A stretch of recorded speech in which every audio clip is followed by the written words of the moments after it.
गृह कार्य के प्रश्नों का हल। द्विघात समीकरण को हल करने के लिए द्विघात सूत्र और द्विघात समीकरण के मूलों की प्रकृति, अर्थात हम ये देखेंगे कि किसी भी द्विघात समीकरण के कब वास्तविक मूल होते हैं और कब वास्तविक मूल नहीं होते हैं।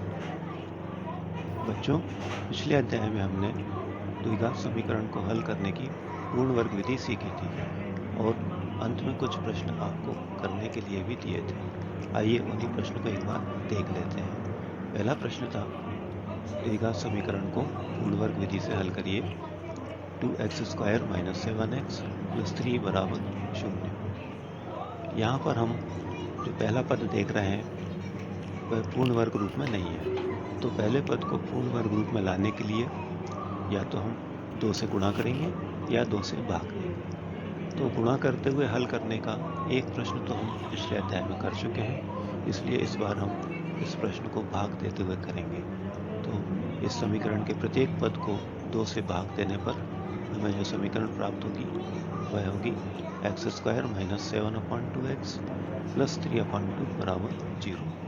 अब हम इस समीकरण के जो प्रथम दो पद हैं उन्हें सर्वसमीका के रूप में व्यवस्थित करने का प्रयास करते हैं। जो हमारी सर्वसमीका यहाँ पर उपयोग में आएगी वह है a² - 2ab + b² = a - b का होल स्क्वायर। हम हमारी समीकरण के जो प्रथम दो पद हैं उन्हें इस सर्वसमीका के प्रथम दो पदों के रूप में व्यवस्थित करने का प्रयास करते हैं। तो हम पाएंगे x² - 2 × x × 7/4। यहाँ ध्यान दें, इस पद को हमने कैसे लिखा है, सर्वसमीका में 2 आता है तो यहाँ भी हमने 2 लिखा है। a के स्थान पर x है इसलिए हमने यहाँ पर x लिखा है और b के स्थान पर हमने लिखा है 7/4। अब यदि हम 2 × x × 7/4 को हल करते हैं तो हमको वापस हमारी समीकरण का जो मध्य पद है 7/2x प्राप्त हो जाता है। यहाँ पर ये जो बाद वाला पद है 7/4, इसको लिखने का एक आसान तरीका और है। उसके लिए हमें हमारी समीकरण देखना पड़ेगा। यदि हमारी समीकरण का जो पहला पद है उसमें x² का गुणांक यदि 1 है तो ये विधि यहाँ पर कार्य करेगी। हम क्या करेंगे कि जो मध्य पद है जिसमें x का गुणांक है 7/2, तो यहाँ पर 2 × x × 7/4 में जो ये 7/4 है वह इस x के गुणांक का आधा करने से आया है। अर्थात यहाँ पर हमारा x का गुणांक है 7/2 और यदि हम 7/2 का आधा कर देते हैं तो हमें मिलता है 7/2 × 1/2 अर्थात 7/4। इस प्रकार से ये वाला पद 7/4 प्राप्त हुआ है। तो जब हम हमारी समीकरण को सर्वसमीका के रूप में व्यवस्थित करने का प्रयास करते हैं तो हमें मिलता है x² - 2 × x × 7/4। तो ये 7/4 कैसे आया? ये 7/4 हमारी समीकरण में x के गुणांक का आधा करने से प्राप्त हुआ है। x का गुणांक 7/2 है जिसका आधा होता है 7/4। अब इन्हीं दो पदों की तुलना सर्वसमीका से करें तो हम देखते हैं कि सर्वसमीका में a का कार्य x कर रहा है और b का कार्य 7/4 कर रहा है। तो अब हमारे इस प्रश्न को सर्वसमीका का रूप देने के लिए हम एक बार 7/4 के वर्ग को जोड़ते हैं और एक बार 7/4 के वर्ग को घटाते हैं। आगे के पद वैसे ही रहेंगे जैसे कि समीकरण में है, +3/2 = 0। अब इस समीकरण को ध्यान से देखें। इस समीकरण के जो प्रथम 3 पद हैं वह हमारी ऊपर लिखी हुई सर्वसमीका के बिल्कुल अनुरूप आ गए हैं। तो सर्वसमीका की मदद से हम इसको लिख सकते हैं x - 7/4 का होल स्क्वायर। यहाँ पर a का काम x कर रहा है और b का कार्य 7/4 कर रहा है। आगे के पद वैसे ही लिखना है, उन्हें हम थोड़ा सा सरल करते हुए लिखेंगे। तो हमें आगे मिल जाएगा -7/4 का जब वर्ग करेंगे तो मिलेगा 49/16 और +3/2 वैसे ही रहेगा बराबर 0। अब हम हमारी इस समीकरण के बाद के दो पदों का एलसीएम लेते हुए जब सरल करेंगे तो वो हल मिल जाएगा -25/16। प्रथम पद वैसे ही रहेगा तो हमें जो समीकरण मिलेगी वह मिलेगी x - 7/4 का होल स्क्वायर 25/16 बराबर 0।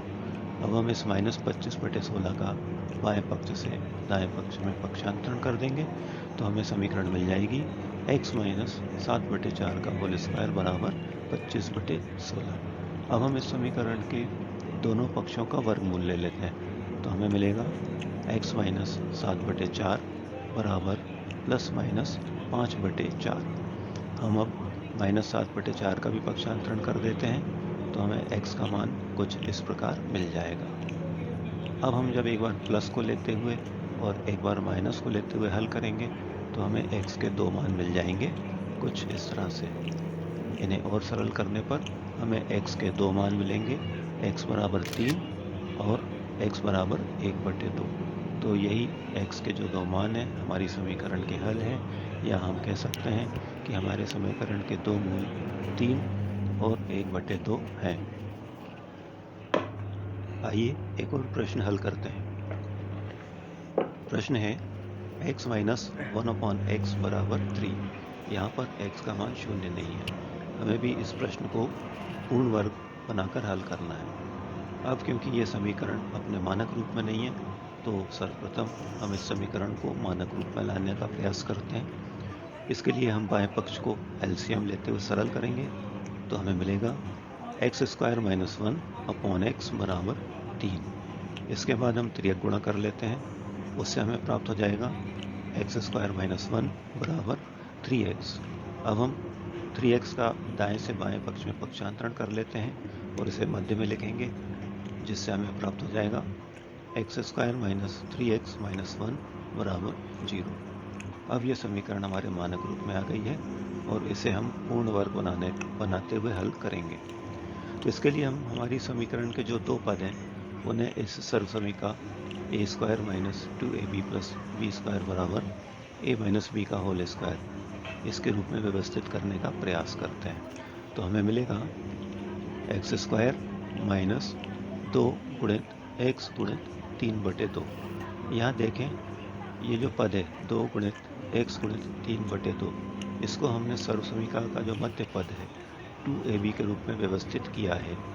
हमारे प्रश्न में a का कार्य कर रहा है x, और इस बीच वाले पद को देखें जिसमें लिखा है 2 गुणित x गुणित 3/2, तो इसके अनुसार b का कार्य कर रहा है 3/2।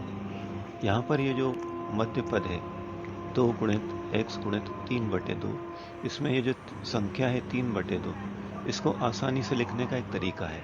इसके लिए हम हमारी समीकरण को देखते हैं। हमारी समीकरण में जो x वाला पद है उसके गुणांक का यदि हम आधा कर दें तो ये हमारा b वाला पद जो कि 3/2 है बन जाता है। लेकिन ऐसा करते समय एक बात का और ध्यान देना पड़ेगा, ये हम तभी कर सकते हैं जबकि हमारी समीकरण में x² वाले पद का गुणांक 1 हो। मतलब हमारी व्यापक समीकरण में जो a का मान होता है वह 1 होना चाहिए। तो फिर से देखें, हमने हमारी समीकरण x² - 3x - 1 के जो प्रथम दो पद हैं उन्हें लिखा है x² माइनस x माइनस 2 गुणा x गुणा 3/2। ये 3/2 हमें x से गुणांक 3 का आधा करने से प्राप्त हुआ है। अब जब हम हमारी सर्वसमीका से तुलना करते हैं तो हम पाते हैं कि a का कार्य तो x कर रहा है और b का कार्य 3/2 कर रहा है। तो हमारे प्रश्न को पूर्ण रूप से सर्वसमीका के रूप में बदलने के लिए हम एक बार 3/2 का वर्ग जोड़ेंगे और एक बार 3/2 का वर्ग घटाएंगे। आगे -1 बराबर 0 वैसा ही रहेगा। अब इस समीकरण के प्रथम 3 पदों को देखें तो ये बिल्कुल हमारी सर्वसमीका के अनुरूप आ गए हैं। तो हम इन 3 पदों के बदले में लिख सकते हैं मैं तो सुन भी नहीं पाया। x माइनस 3/2 का होल स्क्वायर। यहाँ पर a के स्थान पर x है और b के स्थान पर 3/2 है। आगे के जो दो पद हैं -3/2 होल स्क्वायर -1, इनको हम सरल करते हुए लिखेंगे तो हमें मिल जाएगा -13/4 बराबर 0। अब हम इस समीकरण में जो -13/4 आ रहा है इसका पक्षांतरण कर देंगे, हमें प्राप्त हो जाएगा x माइनस 3/2 का होल स्क्वायर बराबर 13/4। इसके बाद हम इस समीकरण के दोनों पक्षों का वर्गमूल ले लेंगे, जिससे हमें प्राप्त हो जाएगा x माइनस 3/2 बराबर प्लस माइनस √13 अपॉन 2। अब हम बाएं पक्ष में जो तू माइनस कपड़े कर ले 3/2 जा। आ रहा है उसका भी पक्षांतरण कर देते सूखते नहीं है हैं, पहले। जिससे हमें x का ये वाला मान प्राप्त हो जाएगा। अब हम एक बार प्लस लेते हुए और एक बार माइनस लेते हुए जब हल करेंगे तो हमें x के दो अरे मान गाँव की तो प्राप्त हो बात ही अलग जाएंगे, है। जिन्हें और सरल करने पर हमें मिलेगा x गाँव में बराबर सब घर में ही 3 सब्जी प्लस बोले थे, खाली इतना नहीं √13/2 पड़ती या फिर x है। बराबर 3 माइनस √13/2, जो कि हमारी समीकरण के नहीं मतलब भाभी के लिए हल गाँव में हैं। 10 रुपए की या हम इतनी कह सी सकते हैं कि ये दो हमारे समीकरण के मूल हैं। हाँ तो बच्चों, हम भी गाँव के, हम बोल रहे ना भाभी। पूर्ण वर्ग रूप में बदलकर हल करना सीख चुके हैं और अब हम चाहते हैं कि द्विघात समीकरण को हल करने के लिए हमारे पास कोई सूत्र हो। तो उसके लिए हम हमारी द्विघात समीकरण का नहीं, मानक हम भी रूप वही लेते के हैं अंकल, हम भी और जाते उसे लेते ना। पूर्ण वर्ग में बदलकर हल करने का प्रयास करते हैं। हमारी द्विघात समीकरण का मानक रूप है ax² + b। पूर्ण वर्ग में बदलकर हल करने का प्रयास करते हैं। पास कोई सूत्र हो तो उसके लिए हम हमारी द्विघात समीकरण का मानक रूप लेते हैं और उसे पूर्ण वर्ग में बदलकर हल करने का प्रयास करते हैं। हमारी द्विघात समीकरण का मानक रूप है ax² + bx + c बराबर 0। अब हम इस समीकरण को पूर्ण वर्ग विधि से हल करना चाहते हैं। तो इसके लिए सर्वप्रथम हम x² के गुणांक को 1 नहीं करना आते हो ना चाहेंगे। आप तो इसके लिए हम हमारी इस समीकरण के प्रत्येक पद को a से भाग दे देते हैं, जिससे हमें मिलेगा x² + b/ax + c/a बराबर 0। अब हम हमारी इस समीकरण के जो प्रथम दो पद हाँ हैं पहले बहुत कीचड़ उन्हें होता था। सर्वसमीका m² + 2mn + n² बराबर m + n का होल स्क्वायर, इसके प्रथम दो पदों के रूप में जमाने का प्रयास करते हैं। तो वो हमें प्राप्त होगा x² + माँ बाप 2 गुणित x गुणित b/2a। तो यहाँ देखें बीच वाला पद 2mn के जैसा दिखना चाहिए, तो 2 तो रह नहीं रहेगा, गुणित m के स्थान पर x है और n के स्थान पर b/2a है। तो ये जो b/2a है हम कैसे लाए हैं, इसके पूर्व भी हमने देखा था। b/2a को लाने के लिए हमने हमारी जो ऊपर समीकरण है उसमें x के गुणांक को आधा किया है। हमारी समीकरण में x का गुणांक है b/a और हमने b/a का आधा किया है, तो b/a का आधा होता है b/2a। तो इस प्रकार हमें मध्य पद जो मिला है वो मिला है 2 गुणित x गुणित b/2a। अब जब हम सर्वसमीका से तुलना करते हैं तो देखते हैं m का काम तो x कर रहा है और n का काम b/2a कर रहा है। तो इसलिए हमें सर्वसमीका का रूप लाने के लिए एक बार b/2a के वर्ग को जोड़ना है और एक बार b/2a के वर्ग को घटाना है। उसके आगे +c/a वैसा ही रहेगा बराबर 0। खरबूजे को चिमली बोलते। अब इस समीकरण को ध्यान से देखें तो इसके जो प्रथम तीन पद हैं वो हमारी सर्वसमीका m² + 2mn + n² के बिल्कुल अनुरूप आ गए हैं और जब हम इसे सर्वसमीका के रूप में लिखेंगे तो हमें प्राप्त हो जाएगा x + b/2a का होल स्क्वायर प्रथम तीन पदों से, और आगे के दो पद वैसे ही रहेंगे जिन्हें हम थोड़ा सरल कर लेंगे। तो हमें मिलेगा माइनस b²/4a² + c/a बराबर 0। अब हम बाएं पक्ष में आने वाले दो पदों को पक्षांतरण करके दाएं पक्ष में ले जाएंगे। पहला पद वहीं रहेगा बाएं पक्ष में, तो हमें मिल जाएगा पहले मेरे सुनो, x + b/2a का होल स्क्वायर मेरे तो दो ही समझता था कि अलग अलग चीज है, सूजी अलग है और लवा अलग है। (4a² - c/a)। अब हम दाएं पक्ष को लघुत्तम लेते हुए सरल कर लेंगे, जिससे हमको यह समीकरण मिल जाएगी। इसके बाद हम दोनों पक्षों का वर्गमूल ले लेंगे, जिससे हमें मिलेगा x + b/2a बराबर ±√b² - 4ac/2a। इसके बाद हम बाएं पक्ष से b/2a का भी पक्षांतरण करके दाएं पक्ष में ले जाएंगे, और जब दाएं पक्ष को एलसीएम लेते हुए सरल करेंगे तो हमें x के मान मिलेंगे। x बराबर minus B plus minus under root B square minus 4ac upon 2a। तो इसलिए हमारी जो मानक समीकरण है ax square plus B X plus C बराबर 0, इसके जो दो मूल हैं वह होंगे minus B plus under root B square minus 4ac upon 2a, ये प्लस लेने से प्राप्त हुआ है, और दूसरा मूल minus b minus under root B square minus 4ac upon 2a, ये माइनस लेने से प्राप्त हुआ है। तो इस प्रकार आपने देखा कि हमारे जो मानक समीकरण है उसके ये दो मूल प्राप्त हुए, जो कि हमारे मानक समीकरण का हल ज्ञात करने का सूत्र भी है, और इसे ही हम द्विघात सूत्र कहते हैं। लेकिन यहाँ एक बात बहुत विशेष है जिसकी तरफ हमें ध्यान देना चाहिए, वो ये है कि यहाँ पर जो बी स्क्वायर माइनस 4ac है, इसका मान या तो 0 होना चाहिए या 0 से अधिक होना चाहिए, तभी हमारे द्विघात समीकरण के मूल वास्तविक होंगे। और अगर ये बी स्क्वायर माइनस 4ac का मान 0 से कम हो जाता है तो फिर हमारी जो समीकरण है उसके मूल वास्तविक नहीं होंगे। इसकी चर्चा हम अभी आगे करते हैं। तो हमने देखा कि हमारी द्विघात समीकरण ax square plus B X plus C बराबर 0 के दो मूल होते हैं, minus B plus minus under root B square minus 4ac upon 2a, जो कि हमारा द्विघात सूत्र भी है। अब इस द्विघात सूत्र में ध्यान से देखें तो एक जगह आता है वर्गमूल के अंदर बी स्क्वायर माइनस 4ac। तो कोई भी संख्या यदि अगर वो धनात्मक है तब तो हम उसका वर्गमूल ले लेते हैं, लेकिन यदि कोई संख्या ऋणात्मक होती है तो हम उसका वर्गमूल नहीं निकाल सकते। तो यहाँ पर ये जो बी स्क्वायर माइनस 4ac है, ये इसके द्वारा हमारी द्विघात समीकरण के मूलों की प्रकृति निर्धारित होती है। उसको देखें कैसे।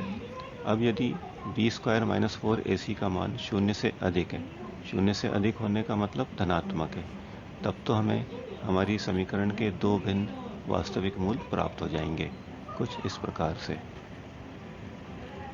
और यदि बी स्क्वायर माइनस 4ac का मान 0 है, तब हम हमारे द्विघात सूत्र में बी स्क्वायर माइनस 4ac के स्थान पर 0 रखकर हल करेंगे तो x के दोनों मान एक समान प्राप्त हो जाएंगे, जो कि होंगे माइनस बी अपॉन 2a। और फिर हम कहेंगे कि हमारी समीकरण के दो समान वास्तविक मूल हैं, माइनस बी अपॉन 2a। परंतु यदि बी स्क्वायर माइनस 4ac का मान 0 से कम है, अर्थात ऋणात्मक है, तब हमें एक ऐसी ऋणात्मक संख्या है जिसका कि वर्गमूल लेना है, जो कि संभव नहीं है। ऐसा इसलिए क्योंकि ऐसी कोई वास्तविक संख्या नहीं होती है जिसका कि यदि हम वर्ग कर दें तो कोई ऋणात्मक संख्या प्राप्त हो जाए। मतलब हम कोई भी ऋणात्मक संख्या का वर्गमूल नहीं ज्ञात कर सकते हैं, और इसलिए हम इस स्थिति में कहते हैं कि हमारी द्विघात समीकरण का कोई भी वास्तविक मूल नहीं है। संक्षिप्त में हम इसी बात को कह सकते हैं कि जो हमारी द्विघात समीकरण है ax square plus B X plus C बराबर 0, इसके लिए तीन स्थितियां उत्पन्न होती हैं, जो कि है कुछ इस प्रकार है। पहली स्थिति है यदि बी स्क्वायर माइनस 4ac 0 से बड़ा है, अर्थात धनात्मक है, तब तो हमारी द्विघात समीकरण के दो भिन्न वास्तविक मूल होंगे। और यदि बी स्क्वायर माइनस 4ac का मान 0 है, तब हमारी समीकरण के दो समान वास्तविक मूल होंगे।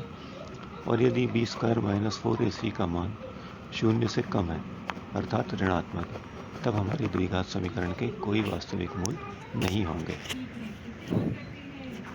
तो यहाँ आपने देखा कि ये जो बी स्क्वायर माइनस 4ac है, यह हमारी समीकरण के मूलों की प्रकृति को निर्धारित करता है। इसी से हमें पता चलता है कि कब हमारी समीकरण के मूल वास्तविक होंगे और कब हमारी समीकरण के मूल वास्तविक नहीं होंगे। और इसी बी स्क्वायर माइनस 4ac को हम हमारी समीकरण का विविक्तकर कहते हैं, और इसे हम d से निरूपित करते हैं। तो विविक्तिकर होता है d बराबर बी स्क्वायर माइनस 4ac। आइए हमने अब तक जो भी पढ़ा है उसके आधार पर एक प्रश्न को हल करके देखते हैं। प्रश्न है, एक ऐसे आयताकार पार्क को बनाना है जिसकी चौड़ाई उसकी लंबाई से 3 मीटर कम हो। इसका क्षेत्रफल पहले से निर्मित समद्विबाहु त्रिभुजाकार पार्क जिसका आधार आयताकार पार्क की चौड़ाई के बराबर है तथा ऊंचाई 12 मीटर है से 4 वर्ग मीटर अधिक हो। इस आयताकार पार्क की लंबाई और चौड़ाई ज्ञात करिए। अब क्योंकि हमारा पार्क आयताकार है, हम एक आयत बना लेते हैं और एक और पार्क है जो कि त्रिभुजाकार है और उस त्रिभुजाकार पार्क का आधार उतना ही है जितनी कि इस आयताकार पार्क की चौड़ाई।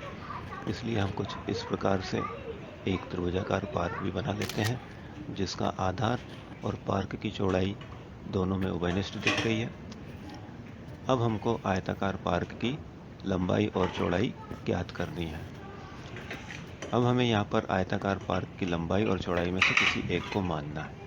तो सुविधा की दृष्टि से हम आयताकार पार्क की चौड़ाई को मान लेते हैं x मीटर। अब प्रश्नानुसार आयताकार पार्क की लंबाई हो जाएगी x + 3 मीटर और क्योंकि ये जो पार्क है आयताकार है इसलिए आयत का क्षेत्रफल होता है लंबाई गुणा चौड़ाई। इसलिए आयताकार पार्क का क्षेत्रफल हो जाएगा x गुणा x धन 3। इसे सरल करने पर हमें मिल जाएगा x² + 3x। अब हम समद्विबाहु त्रिभुजाकार पार्क को देखते हैं। क्योंकि ये जो पार्क है त्रिभुज के आकार का है और उसका आधार उतना ही है जितनी कि आयताकार पार्क की चौड़ाई, और आयताकार पार्क की चौड़ाई x थी। इसलिए समद्विबाहु त्रिभुज के आकार का जो पार्क है उसका आधार हो जाएगा x मीटर और ऊंचाई हमें दी हुई है 12 मीटर। और क्योंकि त्रिभुज का क्षेत्रफल होता है 1/2 आधार गुणित ऊंचाई, इसलिए इस मोदी वाली योजना के पापा कह रहे हैं कि गांव से पैसे डाले हैं तो वो कोई बैंक ऑफ इंडिया सरल करने पर हमें मिल जाएगा के अकाउंट में गए। अब हमें प्रश्न में दिया है कि पापा के अंगूठे के निशान से तो बैलेंस चेक नहीं होला, वही केवाईसी का लाना पड़ेगी। त्रिभुजाकार पार्क के तो क्षेत्रफल से अंकुश भैया को कहना पासबुक ले जा, बैंक जाके गणितीय रूप से कुछ इस प्रकार लिख सकते हैं। x² + 3x ये आयताकार पार्क का क्षेत्रफल है बराबर 6x ये त्रिभुजाकार पार्क का क्षेत्रफल है। पापा कह रहे हैं जैसे अभी 6000 कैसे आए। अब हम इस समीकरण को थोड़ा व्यवस्थित करके मानक रूप में ले आते हैं। अब हमारी समीकरण मानक रूप में जो आई है वो इस प्रकार है x² - 3x - 4 = 0। इसकी तुलना जब हम मानक समीकरण से करते हैं तो हमें मिलता है a का मान मिलता है 1, b का मान मिलता है -3 और c का मान मिलता है -4।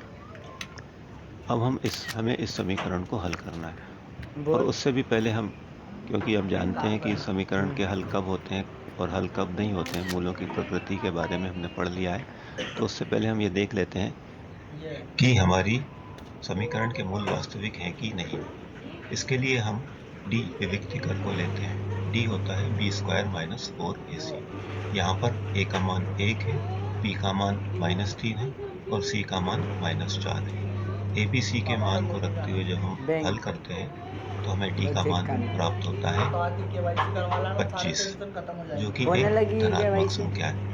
तो इससे ये तो स्पष्ट हो गया कि हमारी समीकरण के मूल वास्तविक होंगे। पूछ के तो बता देना, क्योंकि अभी बंद था सब तो मैंने वही इसलिए नहीं, मैंने तो ले जाता पापा अभी को। हमने जो द्विघात सूत्र पढ़ा है केले तो उसकी मदद से हल करने का प्रयास करते हैं। वही केले थे कि पता कर लेना अगर होली हो केवाईसी। पापा ही कह रहे थे कि अगर होला हो काम अभी बैंक में तो अभी चलेंगे। इस सूत्र में हम a, b और c के मान रखते हुए सरल 1-2 दिन में तो हमें इस प्रकार से x का मान प्राप्त होगा। इसे और सरल करने पर x का मान हमें प्राप्त हो जाएगा x = 3 ± 5/2 और एक बार प्लस और एक बार माइनस को लेकर जब हम हल करेंगे तो हमें x के 2 मान प्राप्त हो जाएंगे, x = 4 और x = -x। वैसे तो ये समीकरण के 2 हल हैं, लेकिन क्योंकि इस प्रश्न में x हमारे आयताकार पार्क की चौड़ाई को दर्शा रहा है, इसलिए यहाँ जो x का ऋणात्मक मान है इस प्रश्न के लिए अमान्य हो जाएगा और हम धर्मेंद्र भैया भी फिर कहता x कि का आज दूसरा मेरी मान बात करा x देना बराबर वैसे। 4 ले लेंगे और इसलिए हमारे मार्ग की चौड़ाई जो कि x है 4 मीटर हो जाएगी और लंबाई धर्मेंद्र क्या जो कि भैया चौड़ाई कहला से कि वो 3 यहाँ मीटर रुकने के अधिक है हिसाब से आए, मना 7 कर मीटर देना, हो उनको कह देना जाएगी। नहीं रखेंगे। आइए अब एक अन्य प्रश्न को भी हल करते हैं। प्रश्न है द्विघात समीकरण 2x square minus 4x plus 3 बराबर 0 इसका विविक्तीकर ज्ञात करिए और इसके मूलों की प्रकृति बताइए। हम जब हमारी समीकरण को मानक समीकरण से तुलना करते हैं तो पाते हैं कि a का मान 2 है, b का मान -4 है और c का मान 3 है और विविक्तकर होता है कल आएगा b धर्मेंद्र भैया। Square minus 4ac। तो विविक्तकर के इस सूत्र में हम a, b और c के मान को रख देते हैं और सरल करते हैं। सरल आज करने नहीं पर आला हम देखते हैं कि d और का रुक मान जा, जो अभी है 3 वह मिनट की प्राप्त होता क्लास है और बची है। -8 जो कि ऋणात्मक है, 0 से कम है। अब जबकि d का मान ऋणात्मक आ गया है इसलिए हम जानते हैं कि जब किसी भी द्विघात समीकरण में विविक्तकर का मान 0 से कम होता है तो उस समीकरण के कोई भी वास्तविक मूल नहीं होते हैं। इसलिए दी हुई हमारी समीकरण के कोई भी मूल वास्तविक नहीं होंगे।